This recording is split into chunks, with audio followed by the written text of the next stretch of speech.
What's up, Alabama fans, and welcome to the BamaOnLine.com show. I'm BOL publisher Tim Watts, and with me is my partner in crime, as always, Andrew Bone. He's our recruiting editor. We both dabble in the recruiting, does some team stuff. Andrew's a team contributor as well, has some good opinion stuff going back to our many years as Alabama fans. It's been a huge weekend, Andrew. We got a lot to get into. Usually we're talking about the game, but recruiting knocked it out of the ballpark. We're going to get into recruiting, 2 new commitments, 3 in basically a week. A lot of other news and notes happening. Nate Oats snuck another highly ranked 5-star type caliber guy on campus. So recruiting's off the chain. And of course, we're going to talk a little bit about Vanderbilt. Big win for Alabama. Go on the road, no rest for the wicked in the SEC. Every week's almost like a Super Bowl. We're going to get into all of that. And before we get started, do us a favor, hit that like and subscribe button if you appreciate the content. We know your time is valuable. You'll have a lot of places to consume it. We have a good time doing this show. Also can find us at BamaOnLine.com. Andrew Bone does a pitch at some point in this show that's better than mine, but we are available on that round table, the BOL message board, 24/7. You can try us out for $1 for the first week. Andrew Bone, we thought Sunday might be a little bit quiet, right? We were wrong. Yeah, that's right. Alabama was able to get a commitment in the 26 class. It's first commitment that we've seen, since late July. We knew, we talked about this before. Alabama was going to offer some guys during the fall. They wanted to evaluate some seniors, some guys that they had not seen. And there's always guys who emerge a little bit later. And Jared Doty out of Banneker High School in Atlanta is one of those players that, a lot of schools were interested in, but they needed to see him as a senior. And he was a commitment to Georgia State at the beginning of at the beginning of August. And then a lot of schools started picking up and extending him an offer. Georgia, Auburn, Alabama, Florida State, Miami, Ohio State. A lot of schools jumped on him last month and continue to recruit him right now. But he came to Tuscaloosa for his first time as a recruit this past weekend. And heading into the weekend, we knew that Alabama was sort of in the driver's seat. He had not visited yet, but we needed to see, how Alabama felt about him once he got on campus, spent some time around the coaching staff. I think they already knew that this was a guy they really wanted, but, still needed to have that, sit down conversation with Kalen DeBoer and meet the whole staff. So obviously things went extremely well. He's an Alabama fan. Mom, big time Alabama fan. Die hard. She's a die hard. That's she's the die hard. I think that's been good the last couple of years with these moms who were diehard Alabama fans, and for sure. Kids have obviously grown up Alabama fans as well. But getting Jared Doty on board, it's the 4th offensive line commitment for the Crimson Tide in this 26 class, and he's an offensive tackle. They have some, more of their guys are interior guys this year. Sam Utu. You have Chris Booker, 2 interior guys. Bear Fretwell, a little more of an outside guy at tackle, but getting a second tackle in this class, really good for Alabama. It's something they wanted. And what they love is long and athletic offensive linemen, which I think they've got here. The interesting thing about Jared for us is the game was barely over, and we started here, and he could commit.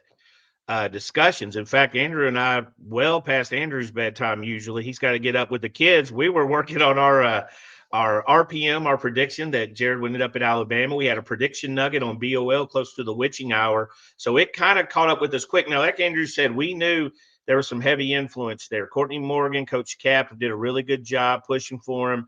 But like Andrew said, a lot of big name guys coming in there. He was just at Georgia the week before. And a side note here, there was a lot of guys at that Alabama-Georgia game who committed to Alabama or locked down their commitment. So it's 3 in a row. That's pretty daggone good visit. And, of course, some of them are going to see Bama anyways. But, Andrew, you get Jared on board, but that wasn't the only big news. Saturday, right before the game, Bama's digging in. Now, the one thing we're going to say a lot, which is absolutely we've got the receipts and the proof to prove it, these guys are fast rising. Nash Johnson, elite list of offers. I mean, just one after the other. Just since his junior film went out, he chose Alabama.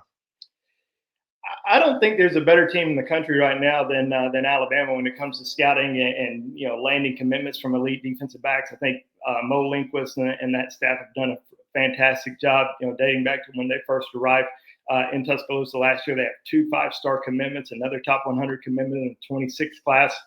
They know what they're looking for. And then Nash Johnson was a kid who came to Tuscaloosa the final camp of the summer on June the 21st, earned an offer. We saw kind of throughout the month of August and even that Georgia week, video messages going out to Nash Johnson from Kane Womack, from Mo Lindquist. You're a top priority. We really want you. Have a great week. We'll see you soon. And he was in Georgia.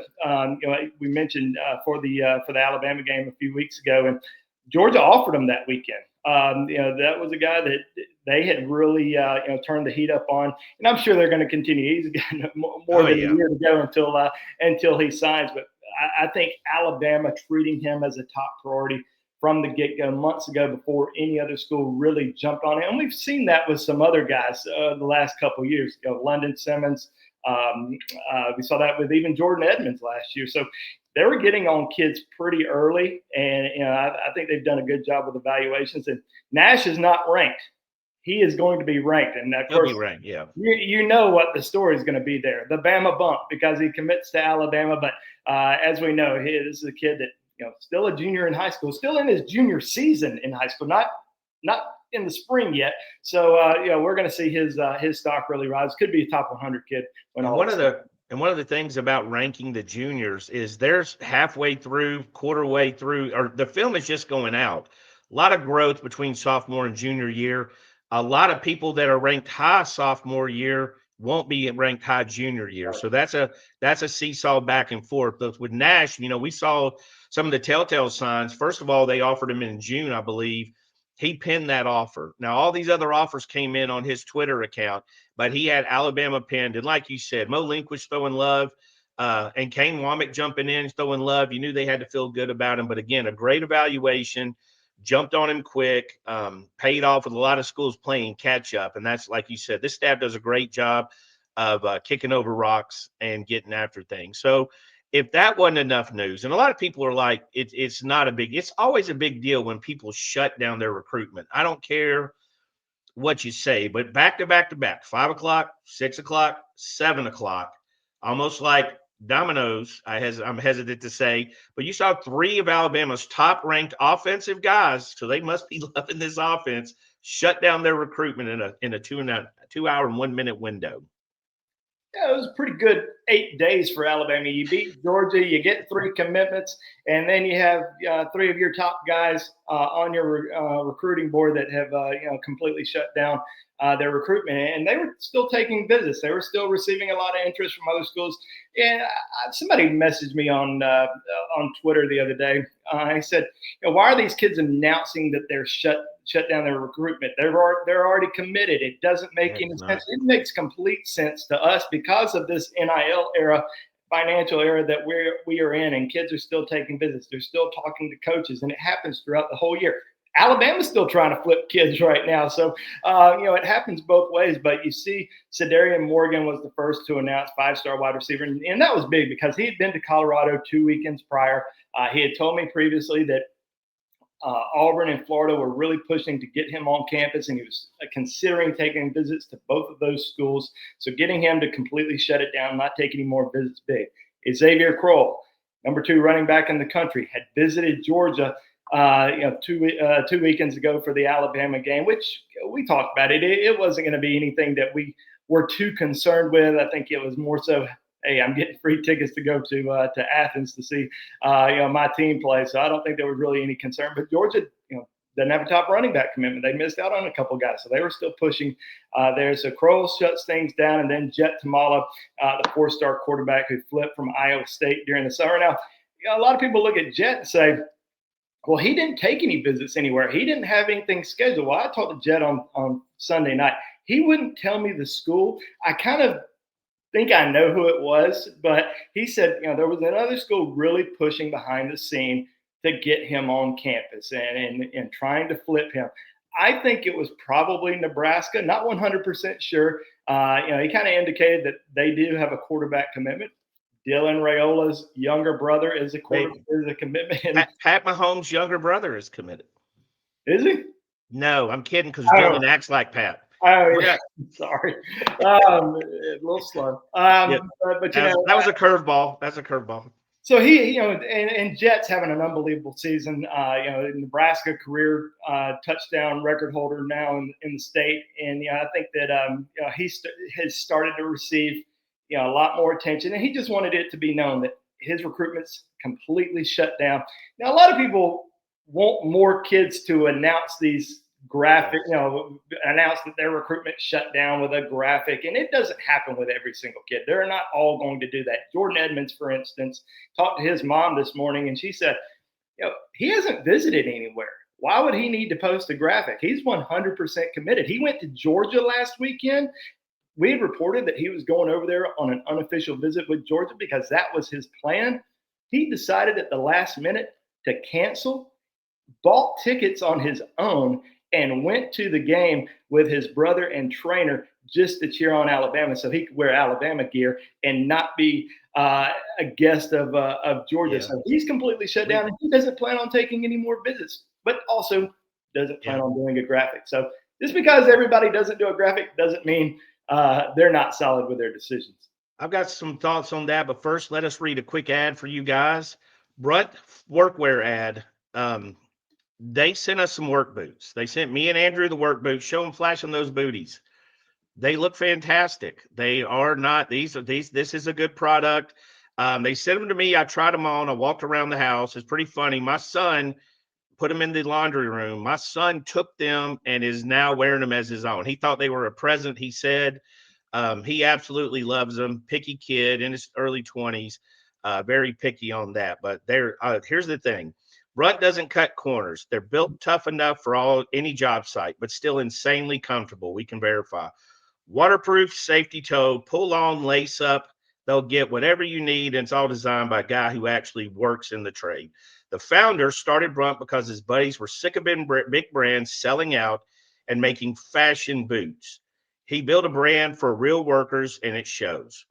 For a limited time, our watchers, BOL show watchers, BamaOnLine, and listeners can get $10 off at Brunt when you use the code BOL at checkout. Just head to bruntwear.com, use the code BOL, and you're good to go. And after you order, they'll ask where you heard about Brunt. Do us a favor and tell them it was from this show, the BamaOnLine BOL show. That's Brunt, BRUNT.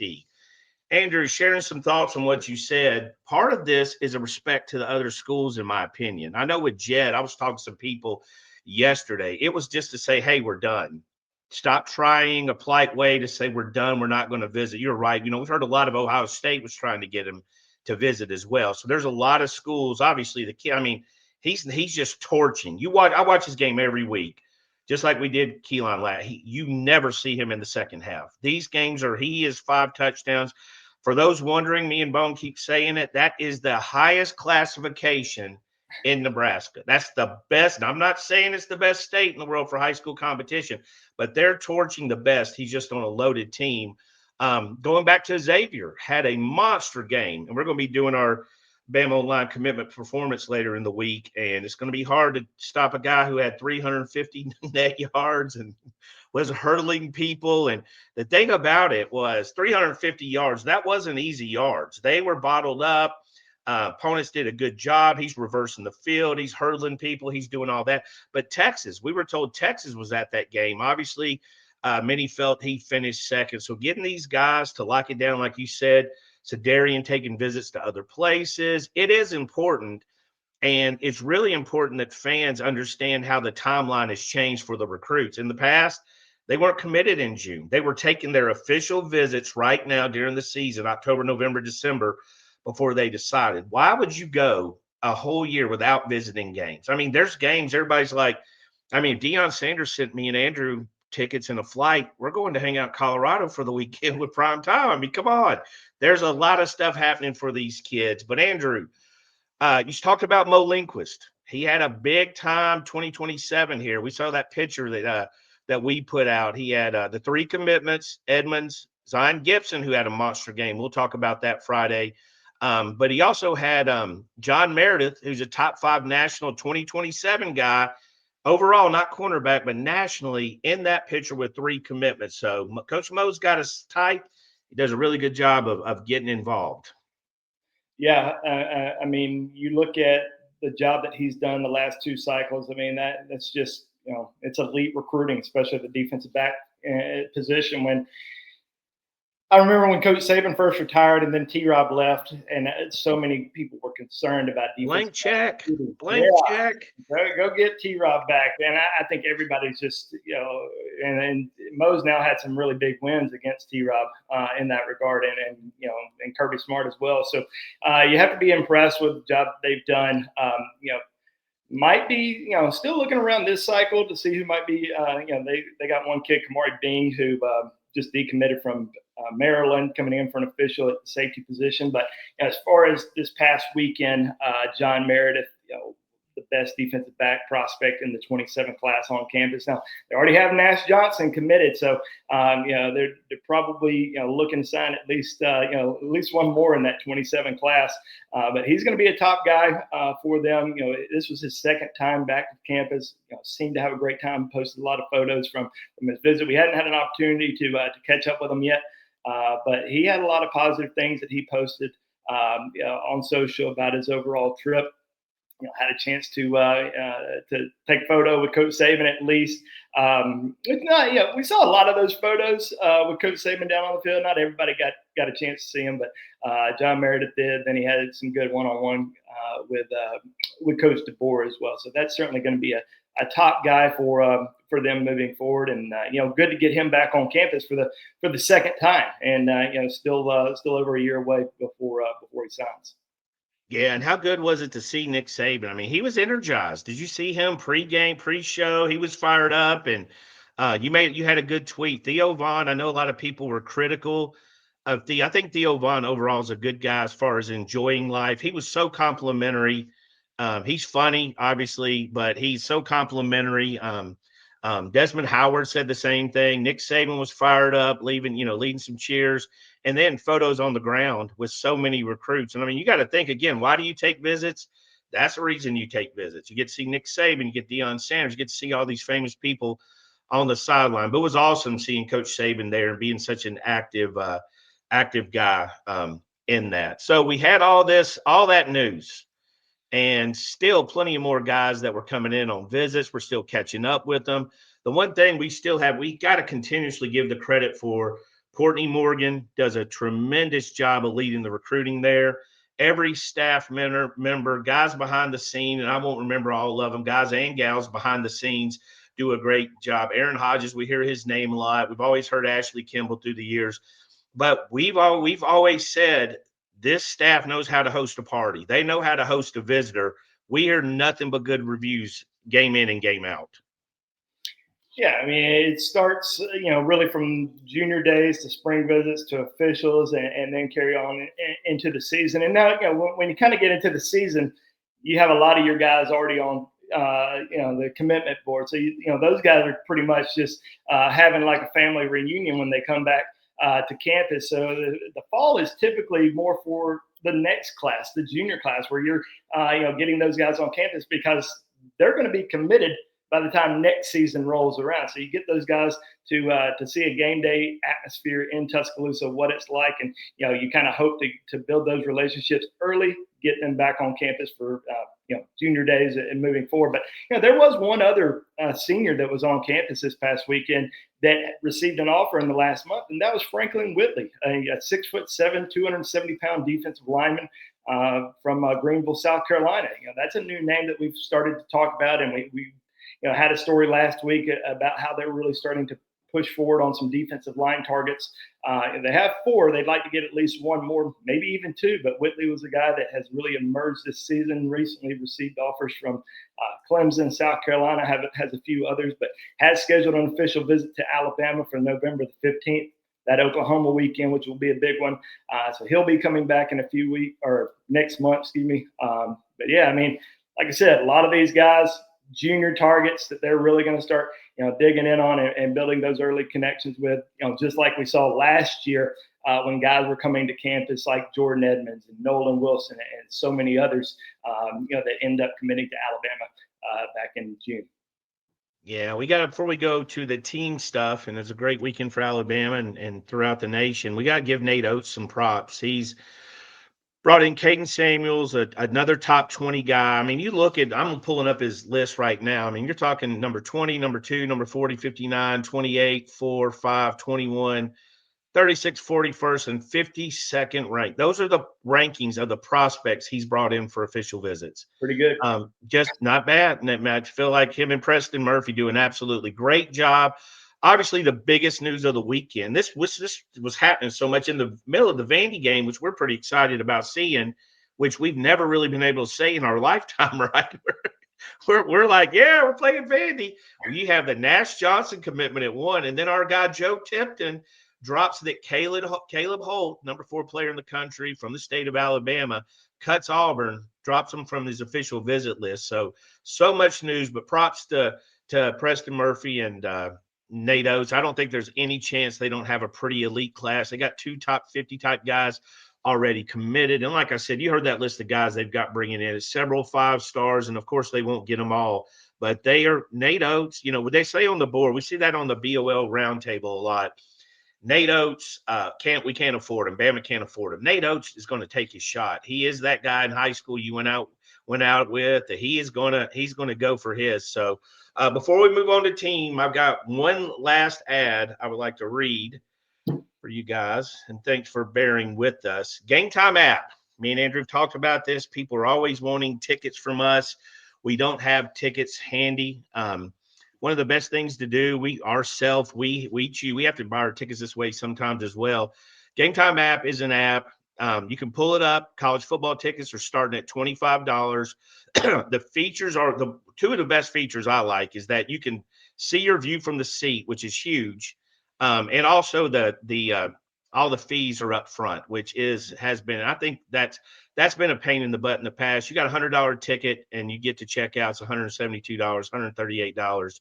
It's a pain in the butt. So if you're trying to get to Bryant-Denny or any college football game in the fall, take the guesswork out of it with Game Time app. Again, go to the app, download it. It changes everything. Fans get the advantage. It's the fastest, easiest way to grab tickets.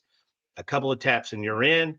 Download the Game Time app, create an account, and use code ON3 for $20 off your first purchase. Terms do apply. That's code ON3 for $20 off. And Andrew Bone, speaking not of tickets but of games, Alabama Vandy, satisfying, right? Yeah, I mean, you look back at the series history, and we talked about this, last week. Alabama's had basically 3 revenge games against Vanderbilt over the last 70 years, and they've been able to rectify the previous season loss. And it was great for Alabama to go in, especially after that first quarter. That first quarter, I was just like, that's ugly. not again. Vandy was just they had a great game plan, but it was 2 just big runs that they had, and you kind of were worried. All right, are they about to rush for 400 yards in this game? But Alabama was able to buckle down, and the play of the game in that first half was certainly Justin Jefferson's strip on Diego Pavia, because they would have been able to kick a field goal there, gotten at least gone up 10-0, and obviously Alabama was able to capitalize on that drive and go down and score. And then the 2-minute drill with at the end of the half, a time marching down the field. I mean, that was just perfect response there. So yeah, I mean, I was really impressed, especially with the defense in that second half. They really turned it on, and only allowing 14 points total, 0 in the second half, 7 points total in the second half the last couple of weeks. I mean, that's just halftime adjustments. They've done a good job, and as much crap as Kane Womack and the defense has received over the last month. I mean, they've really stepped it up these last 2 weeks, and you have to be impressed with with what they've been able to do, and hopefully that kind of continues moving forward. But a lot of great performances on both sides of the ball this past week. I felt like Vandy needs some credit. Diego Pavia, everybody talks about him. They're a much bigger program than Diego Pavia. They forced 4 field goals. First turnover, is that the first turnover of the year they forced? Yeah. It was a really good play on a read. I thought the defense they did was really Now Alabama missed some chances too, but they kind of pressed the issue several times. Ty admitted he missed some things, but again, we haven't talked enough about Ty and some of the ad-libbing He did that play, that pass to Ryan. We started this season that he was a game manager, and you and I were like, no, he's a 5-star. He's got talent. He's not your normal game man. What you're describing as game manager. That pass to Ryan, running to your right, squaring up, stopping, and throwing that BB. Game managers don't throw balls that blow through your chest, and good. I know Ryan had a drop, wasn't a great pass, but I thought Ryan had a great game. Yonze Pierre shout out and getting James back in the second half. Let's move on to Missouri. We're not going to get too heavy in this. We want to remind you that Thursday, Charlie Potter and Blake Byler will have a game preview. They'll be previewing the Missouri game before they actually head down to Columbia. But Andrew, this is what, 4 opponents that were undefeated when Alabama faced them. This is at least the 4th ranked opponent that Alabama has faced. So obviously 11 a.m. Me and Andrew's old. We like the 11 a.m. games.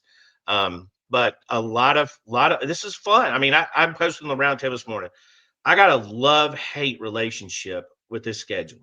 I love every game is interesting. I also hate it's interesting. I don't feel like you can really, kick your feet up with anybody. Yeah, and I saw a tweet this morning that said that if Alabama can go into Missouri, it'd be the 4th time that an SEC team in history has won 3 straight games, against a top 20 opponent. Wow. So this is obviously a big week for Alabama. You kind of hope they are refocused. They have 2 back-to-back, I would say, emotional wins, because you go into Athens and then you have the revenge game against Vanderbilt, 2 top 20, Georgia top 5, but Vandy a top 20 opponent. Now you got to go play another one that really hasn't played anybody. And we talked about the rushing offense, and that's kind of been the key storyline and going to be the rest of the week. Number 1 rushing offense in the country, or number 3 rushing offense, and number 1 rusher in the country in Ahmad Hardy. But I was looking at the numbers, and the average rush defense they played against is number 101 in the country. So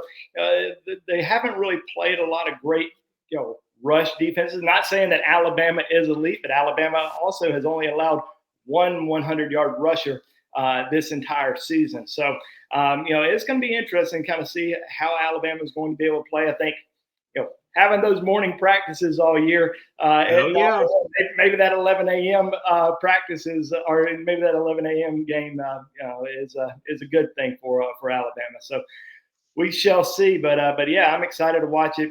Big test up in Columbia. Alabama's won 5 straight against Missouri, even though they've only played 8 total in the entire series. So, or excuse me, 6 straight. So big opportunity here to go up and hopefully get another win on the road, because they currently 1-1 in road games. They need to get another big win this weekend. I feel like college football is really delivering for us, and it was really a letdown Saturday because you had Alabama Vanderbilt, which anybody should have been invested. That was a good game. You had Penn State UCLA, which we did not expect to even have on. And you talking about you better enjoy every win. You talk to Penn State fans right now. And you had Texas and Florida. So we had the best 3 games. And we had the Mark Sanchez drama happening. We had the highest moments of the day. We're right at that moment. And then all the night games were kind of, whatever. But those 3 games, you get Texas loses at Florida.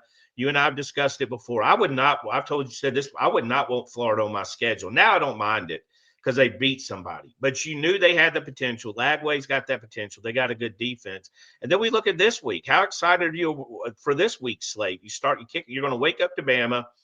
Also, Ohio State's at Illinois. You've got Indiana at Oregon. Oklahoma's at Texas. You've got all these games. Florida's at Texas A&M. You're just going to wake up to Alabama, and you're going to go to bed to Georgia, Auburn game. So you've got a ton of games this Saturday to be excited about. No doubt. And we're finally getting into the schedule for, and part of the season where, you kind of find out more about, these teams, who's actually good. Because in September, you saw a lot of teams that won big games against ranked opponents and were considered elite wins. And now they're national title contenders. But, now a lot of those wins just look, like dog crap. Oregon got so propped up for their win against Penn State. Now, it was in Happy Valley, but then Penn State loses to an 0-4 UCLA team. LSU got propped up because they beat Clemson, who has 3 losses on their schedule now. So, Ohio State, another team that really got propped up for their win against Texas, who now has 2 losses, including one to Florida. So who actually is good in the nation right now? I'm looking at, Miami as the top team because they went to Florida State, won that game. They've got the wins. They've got the resume. Yeah. And also beat Notre Dame, who only has 2 losses by a total of 3 points. So great teams. Yeah. It's a really good teams. I think that, this is a month where we really find out more, who's going to be, in that title conversation going into November. But I'm really looking forward to this weekend because there's a lot of really good games. You look at preseason rankings, you look at preseason polls, you look at preseason everything. Start with the Heisman odds before kickoff. Look at them now. Look at the AP number 1 and 2 teams in the country were Penn State and Texas.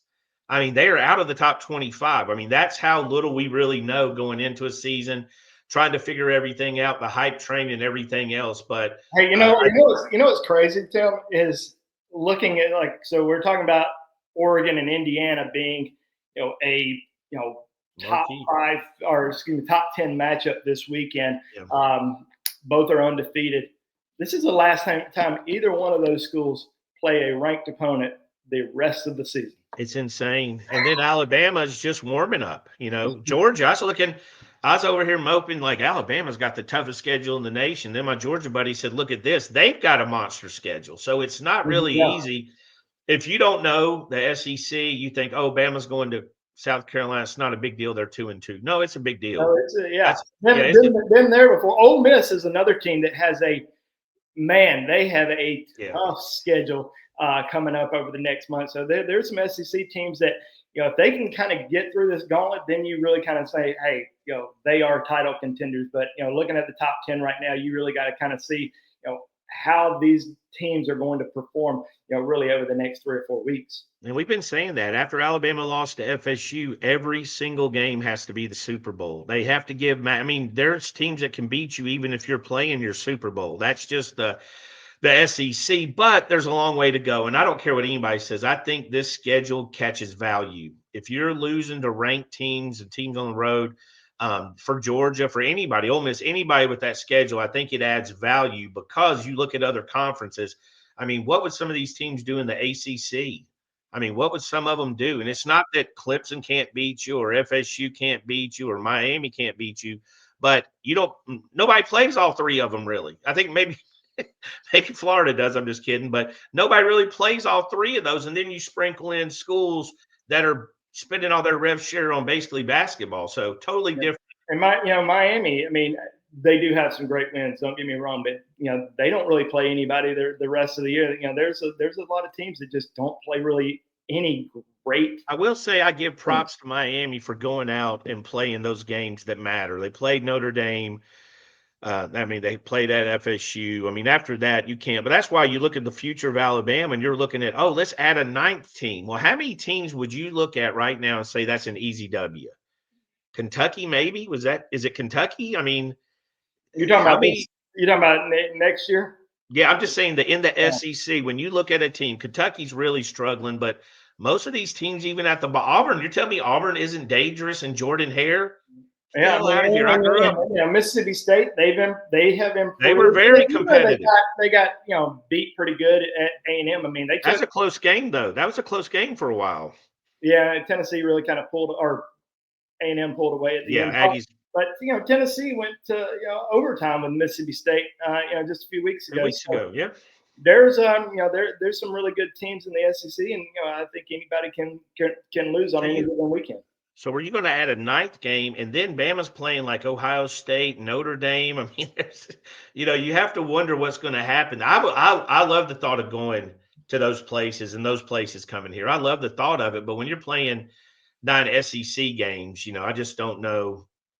It'll be interesting to see, who else may get, kicked off that schedule, those future schedules moving forward. We already saw, West Virginia get removed from the schedule. So, will they end up removing? I don't know. It seems like they're going to keep that Ohio State game and maybe some of these others in the future. But you can certainly expect that they're going to remove some of these games, especially if you can only lose 2 games to make the college football playoff, and you're playing a tough ass schedule, week in and week out. And then you have these other conferences that are, they play 2 ranked opponents throughout the entire year. It's going to be interesting to see what what these schedules are going to look like here in the future. I kidded when they went from 4, they extended the playoffs. It'll end up being a basketball NCAA tournament type. I'm not sure we want to end up with 32 teams seeded playing down to 1. I just think, Yeah. I mean, they're just going to, I mean, it makes money. If it makes money, they're going to do more of it.